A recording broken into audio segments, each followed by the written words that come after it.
ये चकली कैसे थी भाई? 2 के 20 पैसे। 2 का 20 पैसा? बचपने में तो 10 पैसे में 1 मिलता था, अभी 20 पैसे में 2 मिलने लगे। क्या जमाना आ गया है यार। अच्छा एक काम करो, 2 चकली दो तुम। ये लीजिए।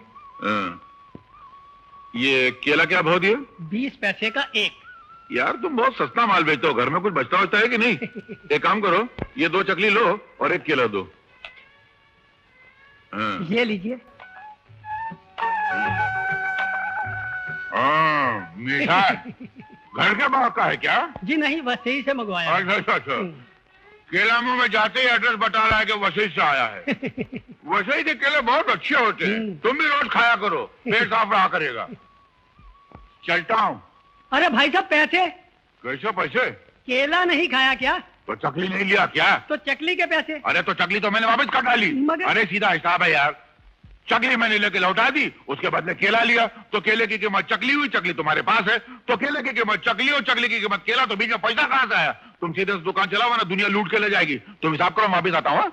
चकली केला केला चकली, बीच में कुछ गड़बड़ है। अरे भाई साहब। ए भाई जल्दी करो ना, इतना टाइम लगा रहे हो यार। 10 लीटर पेट्रोल भर दो। मेरा नाम मिस्टर नहीं है सिस्टर, मेरा नाम राजा है, लेकिन हालात प्रजा से भी ज्यादा खराब। बीकॉम फर्स्ट क्लास पास हूँ, हैदराबाद का रहने वाला हूँ, शराफत तमीज और ईमानदारी का चाहने वाला हूँ, लेकिन आज तक एक भी ढंग की नौकरी नहीं मिली, इसीलिए मजबूर होकर पेट्रोल भरने का काम करता हूँ, इस पेट के जहन्नम को भरने के लिए। आपकी बड़ी मेहरबानी होगी, बड़ी कृपा होगी, बड़ी नवाजिश होगी अगर आप मुझे कहीं अच्छी सी नौकरी दिलवा दे तो। साहब स्पोर्ट्समैन भी अच्छा हूँ, क्रिकेट में फास्ट बॉलर हूँ, फुटबॉल का गोलकीपर हूँ, साथ में ड्राइविंग का लाइसेंस भी है मेरे पास। बस साहब आप मुकद्दर का लाइसेंस दिलवा दीजिए प्लीज, कहीं से काम दिलवा दीजिए साहब। तो क्या सोचा साहब मेरे बारे में? देखो भाई, मैं भी मुद्दत से तुम्हारी तरह नौकरी तलाश कर रहा हूँ। तुमने बीकॉम किया है, मैंने एमकॉम पास किया है। ये पुरानी खानदानी कार है, रोजाना इसी में बैठकर नौकरी तलाश करता फिरता रहता हूँ। मेरे पास ये सिर्फ 10 लीटर के पैसे हैं। दुआ करो, अगर मुझे नौकरी मिल गई तो तुम्हें पार्टी दूंगा, वरना इस कार को साहूकार के पास गिरवी रख के तुम्हारे पास चला आऊंगा। तुम अपने मालिक से सिफारिश करके मुझे भी यहाँ रखवा देना। यहाँ कोई जगह खाली है? अगर तुम छोड़ रहे हो तो मैं आता हूँ। अरे जाओ साहब जाओ, मैं आपसे नौकरी मांगना, उल्टा मेरी नौकरी वाला के चक्कर में। वाह, 1 लीटर डालना तो बोलो पैसे कैसे आ जाते हैं? मैं काफी देर से लाइन में खड़ा हूँ और देख रहा हूँ तुम हर गाड़ी वाले से नौकरी मांगने या दिलवाने की बात कर रहे हो, फिर मुझसे क्यों नहीं करते? तुमसे क्या मांगू भाया?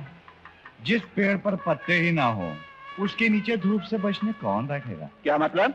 मतलब ये कि जो आदमी 1 लीटर पेट्रोल खरीद रहा है वो मुझे काम के हाथ देगा। यही मार खा गए बच्चों तुम। ये दुनिया बड़ी टेढ़ी है, जो दिखती है वो है नहीं और जो नहीं है वो दिखती है।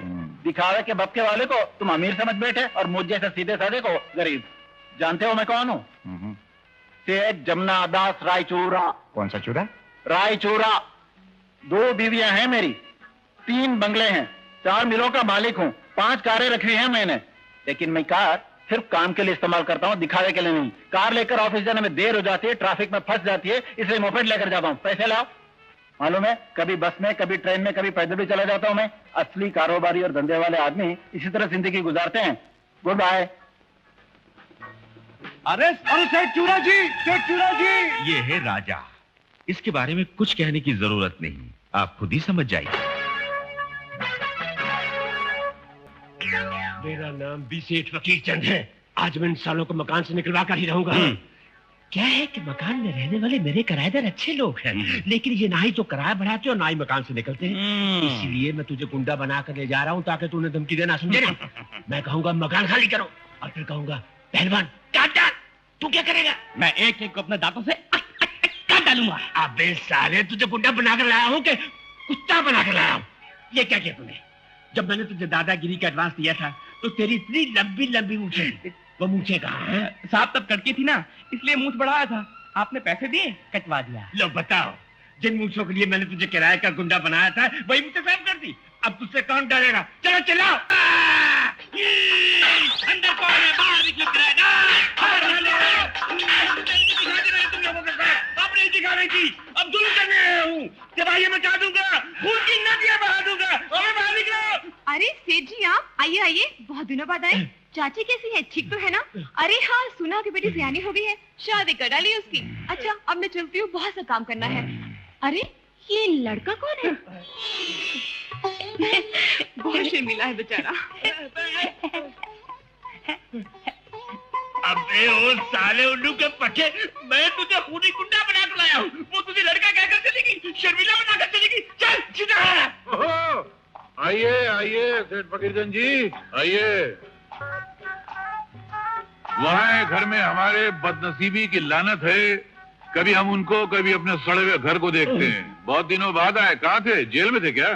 How do you do? मैं इस मकान का मालिक हूँ। अरे लानत भेजो मकान पे और उसके मालिक पे। ए लड़के सुन, तेरा भाग के गली के नुक्कड़ पे जा, 10 पैसे की बीड़ी लेकर आ तू। कौन सी लाऊं जी? घोड़ा छाप या बैल छाप? अरे गधा छाप भी चलेगी, छाप कौन देखता है? जिसमें भाप निकलती है वो लेकर आ, जा। मगर पैसे तो दीजिए। अजीब बेवकूफ आदमी, मेरे पास पैसे होते तो तेरे को आगे भेजता। कैसी भी चक्कर चला के एडजस्ट करके ले आ जा। एडजस्ट करके अभी लाता हूँ। अबे ओ हरामखोर की औलाद, शर्म नहीं आती? बीड़ी लाने जाया है? ये क्या तुम्हारे लिए बीड़ी लाने के लिए यहाँ आया है? तो फिर काहे के लिए आया? मकान खाली करना है। मगर तुम तो अपने मकान में रहते हो, खाली क्यों कर रहे हो? मुझे नहीं, तुम्हें खाली करना है। हमें? हाँ। अरे माना कि तुम जलील हो, लिच्चड़ हो, निकम्मे हो, खराब हो, मगर तुम्हारा मकान तो अच्छा है। तुम्हारा बदला मकान से क्यों ले? नहीं हम लोग ये रहेंगे, तुम जाओ। मैंने इस मकान को बेचने का फैसला कर दिया है। ये तो बड़ी खुशी की बात हुई, चलो जान छूटी तुमसे। मगर किसी अच्छे आदमी को बेचना, अपने जैसे लिच्चड़ को मत बेचना। और जिससे बेचोगे उसे कहना क्या कि हमसे मिल ले, फिर हम किराया उसको देंगे। हाँ चलो जाओ। अरे फकीरचंद जी, बड़े दिनों बाद आए, सब ठीक तो है ना? ये कौन है? अरे विनोद, ये मुझकी मुंडाई और ये लाल बनियान, ये चौकड़ी वाली लुंगी, ये हाथ में लाठी, तू तो एकदम गुंडा लग रहा है। लग रहा से मतलब ये है ही गुंडा? क्या बात कर रहे हैं? ये मेरे ऑफिस में चपरासी का काम करता है, रोज सबसे मार खाता है, मेरे पास रोता हुआ आता है। ए क्या रे, तू यहाँ क्या कर रहा बे? ये साहब मेरे को बोले कि इनको आपके घर का रास्ता दिखाओ, वही मैं दिखाने को आया था। मेरा काम हो गया है, मैं चलता हूँ। अबे ओ! और बताइए फकीरचंद जी, क्या खबर है? अब क्या बताएं, सब किए किराए पर पानी फिर गया। देखिए, जो भी कहना हो साफ साफ कहिए, आपस में बैठ के प्रॉब्लम हल कर लेते हैं ना। तो ठीक है, मैं एक ही लफ्ज में कह देना चाहता हूँ कि अब तुम लोगों को ये मकान खाली करना होगा। और मैं भी एक ही लफ्ज में आपको कह रहा हूँ कि मैं ये मकान खाली नहीं करूंगा। क्यों? ये मकान तो मेरा है। लेकिन किराया हम देते हैं। अरे बड़े आए किराया देने वाले, क्या किराया देते हैं? अरे ऋषि बाबू, आप इंसाफ कीजिए ना। पिछले 20 बरस से आप सिर्फ 20 रुपए देते आ रहे हैं, एक पैसा भी नहीं बढ़ा। इस मकान में आने के बाद आपको 2 बच्चे पैदा हुए। मुझे नहीं, मेरी बीवी को। हाँ वही। अगर दोनों बच्चों के हिसाब से हर साल आप 1-1 रुपया बढ़ा देते तो अब तक कितना किराया बढ़ गया होता? हाँ करेक्ट, बढ़ गया होता। और मेरे घर में जब मेरी पहली संतान ने जन्म लिया तो मुझे ऐसा लगा कि घर का एक मेंबर बढ़ गया है, तो फकीरचंद का 1 रुपया किराया बढ़ा देना चाहिए। तो क्यों नहीं बढ़ाया? मेरी माँ का देहांत हो गया। अब 1 साल में एक ने जन्म लिया तो दूसरा मर गया, तो मर्दमशुमारी यानी जनगणना के हिसाब से एक घटा दूसरा बढ़ा, तो हिसाब वही का वही रह गया, इसलिए नहीं बढ़ा। क्या धर्मराज है? उसके बाद जब तुम्हारा बेटा शामू पैदा हुआ था तो फिर क्यों नहीं बढ़ाया? उस वक्त कौन मरा था? तुम्हारा बाप मर गया था। क्या कहा? याद करो, जिस साल मेरा बेटा पैदा हुआ था उस साल तुम्हारा बाप मरा था कि नहीं? तो मैंने सोचा कि अगर मेरे घर में कोई बढ़ा तो तुम्हारे घर में घट गया, मतलब खर्चा घट गया, तो फिर किराया बढ़ाने का सवाल ही पैदा नहीं होता, इसलिए नहीं बढ़ाया। इसीलिए तुम्हें कोई नौकरी नहीं देता, हमेशा उल्टी सीधी बातें करके दूसरों का दिमाग दीमक की तरह चाट डालते हो। सेठ फकीरचंद कचरादार, अगर मुझे कोई नौकरी नहीं देता तो उसमें मेरी नहीं, उन लोगों की बदकिस्मती है। जैसे आज तुम मुझे मकान से निकाल रहे हो तो इसमें मेरी नहीं, तुम्हारी बदकिस्मती है। किसकी बदकिस्मती है? तुम्हारी बदकिस्मती है। किसकी बदकिस्मती है? तुम्हारी बदकिस्मती है। अरे मेरे भाई, मैं तुमसे आखिरी बार कहता हूँ कि भगवान के लिए मेरे ये मकान खाली कर दो। देखिए, उनमें और हम में बहुत फर्क है। वो यहाँ 20 साल से रह रहे हैं और हम 5 साल से।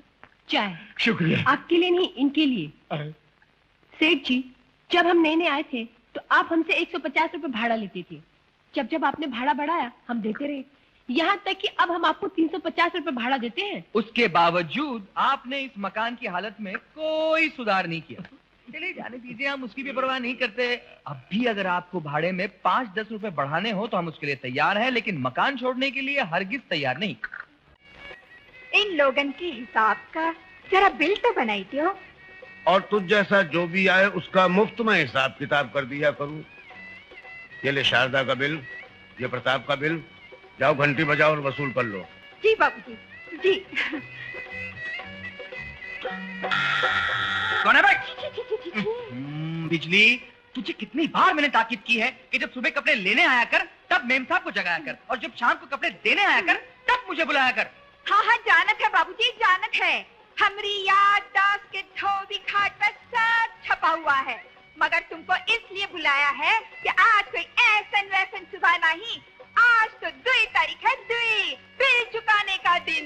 अरे हाँ हाँ, अच्छी तरह याद है, 2 तारीख की तरह बिल चुकाना, लेकिन ये सारे के सारे बिल तुम मेरे हाथ में क्यों थमारी है? तुझे मैंने कितनी बार कहा है कि मैं सिर्फ अपना बिल दूंगा, बाकी के बिल तो मेरे साथ से लिया कर। अरे ठीक है, इमा भट्टी के कोयले की तरह लाल होने की क्या जरूरत है?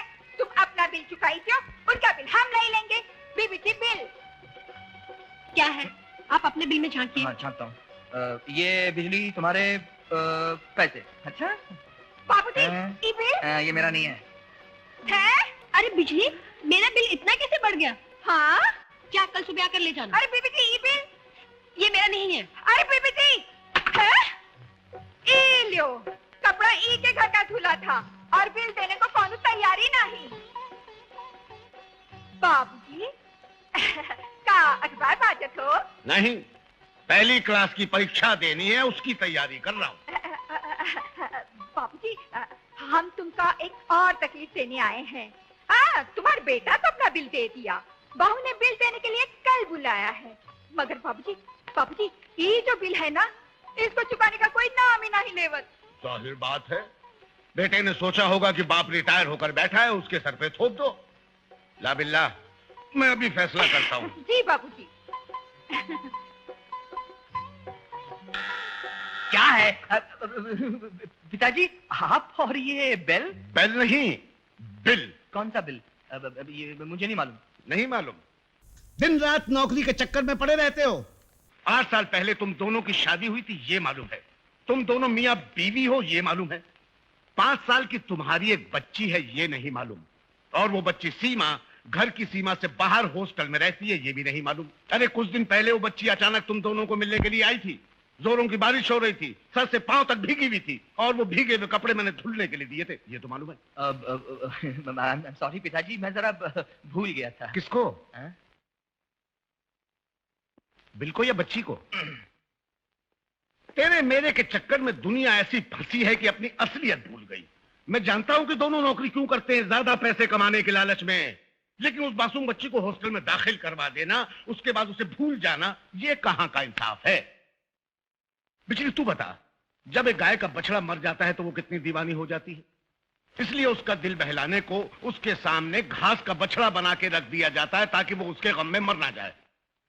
लेकिन बिजली, तूने कभी जिंदा बछड़े को भुला देने वाली 2 घास की गायों को देखा है? नहीं। तो अब देख ले। प्रताप और शारदा मिलकर ऑफिस जाते हैं, दोनों मिलकर घर बार चलाते हैं, दोनों मिलकर कमाते हैं, दोनों मिलकर खर्च करते हैं, लेकिन ये मत पूछिए कि दोनों मिलकर सुखी हैं या नहीं। झटके क्यों मार रही हो? बाल धोए है ना, इसलिए। खुशी की बात है। नाश्ता तैयार करूं? शुभम शुभम। क्या बनाऊं? कीमा या ऑमलेट? खिचड़ी। मिर्ची की चटनी या खोपरे की चटनी? अचार। आम का या नींबू का? मिर्ची का। और सुनो, साथ में दाल। मूंग की या मसूर? चने की, चने की। अरे सुनो सुनो सुनो, कहाँ जा रही हैं आप? मैं जरा बाहर जा रहा हूँ, मुझे कुर्ता दे दो ना। कौन से रंग का? सफेद या नीला? क्रीम।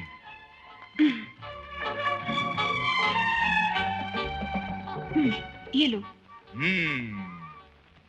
कुर्ता ले आई। Good good good. बाजार जा रहा हूँ, जल्दी ही लौट आऊंगा। खुशी की बात है। तो आते वक्त सोच रहा हूँ तुम्हारे लिए फूल ले आऊं। शुभम शुभम। तो फूल कौन से ले आऊं? चंपा या गुलाब? चमेली। फूल लाने के लिए कह रही हूँ। भाई ये भी तो पूछ सकती हो कि क्यों रे, किस खुशी में? क्यों रे, किस खुशी में? दरअसल गलती मेरी है, मुझे तुम्हें ये बात पहले ही बतानी चाहिए थी।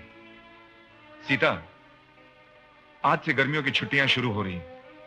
सभी बच्चे अपने अपने गांव जा रहे हैं, इसलिए 2 महीने के लिए मेरी ट्यूशन की दुकान बंद। अब दोबारा स्कूल खुलने तक मेरी जेब फूल खरीदने की इजाजत देती है नहीं, भाई ये बात मुझे मालूम नहीं। इसलिए आज मैं 2 महीने के फूल एडवांस में ही खरीदने जा रहा हूं। अरे जाने भी दीजिए ना, बालों में फूल न लगाने से कौन सा कल से सूरज उगना बंद कर देगा? आप सिर्फ मुस्कुरा दीजिए, मेरे लिए आपकी हंसी फूलों के समान है। आपकी कही हुई बातों में फूलों से बढ़कर खुशबू है। आप उन पैसों से फूलों की बजाय सब्जी ले आइए, खाने की तो काम आएगी। ले आऊंगा। डिग्री हासिल करने पर भी राम बाबू नौकरी न हासिल कर सका, इसलिए घर घर जाकर प्राइवेट ट्यूशन करता है। सीता के पास भी डिग्री है, लेकिन उसने वक्त के साथ समझौता करके अपना घर संसार चूल्हा चौका संभाल लिया। सब लोगों के लिए दिवाली का त्योहार साल में एक बार आता है, मगर इन दोनों के घर हर रोज दिवाली है। पटाखों की जगह मीठी बातें करके, दीप और फुलझड़ी की जगह अपना चूल्हा जलाते हैं।